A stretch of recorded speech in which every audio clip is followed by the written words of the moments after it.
अवैधरित्या देशी पिस्टल बाळगणाऱ्या आरोपीला विशेष पथक गुन्हे शाखा नाशिक शहर यांनी जेरबंद करण्यात आल्या.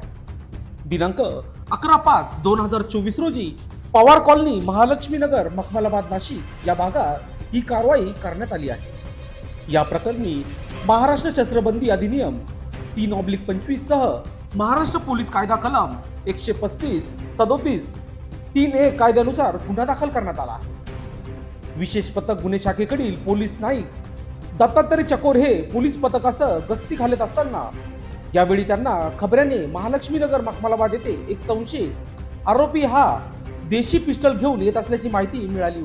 यावरून पथकाने पंचवटी RTO ऑफिस जवळ अशोक येथे सापळा रचत आरोपी अनिल गणेश पंडित, वय वर्ष 21, राहणार साई अपार्टमेंट, RTO ऑफिस याला ताब्यात घेतले आहे. आरोपीची चौकशी केली असता